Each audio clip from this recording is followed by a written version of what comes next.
1967년 이후 이런 건 처음이에요.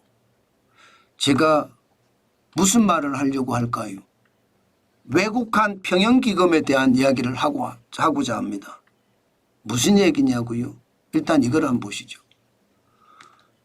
2025년 정부안입니다. 외국한 평형기금 운영 규모를 2024년이죠. 올해는 205조 1201억 원을 운영을 했습니다. 그런데 내년에는요. 140조 2894억 원을 운영하겠다 이렇게 이야기했습니다. 이것은 여러분 1년 새에 무려 31.6%를 줄인 수치입니다. 금액으로 보면 64조 8307억 원을 줄였어요. 이렇게까지 한꺼번에 많이 줄인 것은 처음입니다. 일반적으로 외국한 평형기금 이러면 여러분들도 느낌이 오실 거예요. 달러 값이 굉장히 떨어져요. 너무 많이 떨어져요. 달러 값이 너무 많이 떨어진다는 원화가 강세라는 이야기잖아요. 원화가 강세가 되면 달러가 시중에 널려 있어요. 이렇게 되면 우리는 환율을 너무 낮게 내려가서 수출 경쟁력이 떨어질 수도 있고 외환시장이 혼란이 올 수도 있잖아요. 이럴 때 그 돈으로 사는 거예요. 그 돈으로. 외국한 평형기금으로. 그야말로 상황이 나빠지면 또 반대도 있을 수 있죠. 환율이 굉장히 폭등합니다. 원화가 달러가 굉장히 강해져요. 이럴 경우도 달러를 사재깁니다. 그래서 달러를 산다든가 달러를 팔다든가 하는 게 외국한 평형기금인데 이 평형기금이 1961년 이후 처음으로 64조 8307억 원을 줄였습니다. 엄청나게 줄였죠. 전체적으로 올린 경우는 있습니다. 올린 경우는 있어도 많이 줄어들지는 않았어요. 지금 2020년 110억 원에서 110조죠. 110조. 2022년에 86조 5천억까지 줄인 적은 있습니다. 그러다가 다시 높입니다. 왜? 환율이 불안하니까. 136조 2천억 원까지 늘렸습니다. 그러다가 2024년엔 205조 1천억까지 늘렸습니다. 그런데 내년에는 140조 2천억 원으로 줄인다고 하니까 시장에서는 걱정을 좀 합니다. 진짜 외환시장이 그만큼 안정이 됐다는 거예요. 외환시장이 안정이 됐기 때문에 외국한 평형기금을 적게 운용하겠다 이런 뜻이잖아요. 저는 이것이 말입니다. 어떻게 생각하면 시장에 저는 큰 위협으로도 작동이 될 수 있다 이런 생각도 합니다. 이런 생각도 해요. 왜냐하면 환율이라는 게 이게 안정이 됐다 이렇게 말하기가 쉽지 않거든요. 2024년 1월 1일에 1293.5원이 4월 16일에는 연중 최고치 1394.5원까지도 올라갔습니다.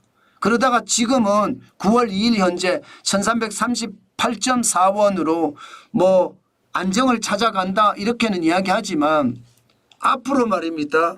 가는 길이 가시밭길이에요. 가는 길이 가시밭길. 왜 가시밭길이냐. 지금 기본적으로 미국은 금리를 계속 내리겠다예요. 미국은 계속 금리를 내리겠다. 지금까지 그랬었거든요. 금리를 계속 내리겠다는 달러가 약해진다는 거잖아요. 달러가. 그죠? 약달러가 된다는 뜻이에요. 약달러. 약달러가 되면 더 적은 원화를 주고 달러를 살 수 있다는 이야기잖아요. 지금은 1338.4원으로 달러를 살 수 있지만 더 적은 2021년 1월 1일에 1084.7원의 달러를 사는 것처럼 떨어질 수 있는 거예요. 금리를 몇 번이나 할 거냐. 미국은요. 당장 말입니다. 당장 9월에 한 번 아니면 11월에 또 한 번 12월에 또 한 번 이렇게 금리를 내릴 가능성도 커요. 왜? 미국 경제가 어떻게 움직이느냐에 따라서 금리의 인하 속도는 달라질 것 같기는 하지만 경기가 침체 국면에 들어서면 더 빨리 내려갈 겁니다. 그러면 환율의 변동성은요. 환율의 변동성은 굉장히 클 수 있습니다. 이럴 때 외국간 평형기금이 달러를 사주는 거예요. 시중에 달러가 넘치니까 달러를 사주면 어떻게 됩니까?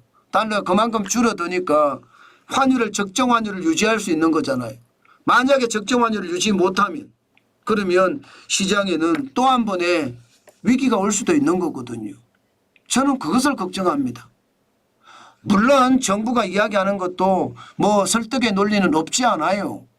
지금 정부는요. 결국은 외국한 평형기금을 운영하는 거 이거 너무 많이 돈을 쌓아놓는 것보다가 오히려 이걸 줄이자. 실제로 많으니까 이걸 좀 줄이자. 줄여서 공공자금 관리기금으로 돌려주자. 다시 말해서 공자기금으로 돌려줘서 이 공자기금이라는 게 결국은 각종 기금에서 차출해서 모은 기금이니까 이자가 나가지 않느냐. 사실상은 국가 부채다. 이거 덜 쓰게 되면 긴축이 되는 거고 그만큼 돈이 줄어드는 것은 아니냐. 이렇게 이야기할 수는 있어요. 정부가 이야기하는 게 이자 이유 없이 낼 필요 있는 것 아니냐. 너무 많이 가지고 있으면 문제가 되는 것 아니냐. 이런 말 충분히 일리가 있는 말이에요. 그렇지만 저는 이 말에서도요. 약간 또 생각이 달라요. 아마 공공자금관리기금이라는 건 결국은 정부가 갖다 쓸 수 있는 돈이거든요. 여러분도 알다시피 지금 국세 펑크가 올해만 하더라도 30조가 난다고 하잖아요. 그러면 여기서 돈 갖다 쓰는 겁니다. 여기서. 여기서. 분명히 보이는 것은 외국간 평형기금에서는 갖다 쓰지 않아요. 대신에 외국간 평형기금을 줄이고 공자기금으로 돌려주면 공자기금은 뭐 기금을 덜 받을 수도 있겠지만 남는 자금을 정부가 빌려 쓸 수도 있다는 거예요. 실제로 많이 빌려 쓰거든요. 공자기금에서. 지금 2019년 보면 34조 2천억 원 빌려다 썼고요. 2020년에도 102조 8천억 원 빌려다 썼습니다. 올해도 말입니다. 올해도 81조 8천억 원을 빌려다 씁니다. 이게 뭐 큰 거는 아니지만 그래도 말입니다. 어떻게 생각하면 꼼수라고 느껴지면서 조금은 안타깝다 생각은 듭니다. 그래서 두 가지 걱정이 되는 거예요. 외국간 평형기금이 줄어든다는 것은 하나는 앞으로 미국의 금리 인하나 유럽의 금리 인하 달러가 약세가 될 가능성이 굉장히 많은데 만약에 원화가 너무 강세가 된다면 우리 수출에 문제가 있잖아요.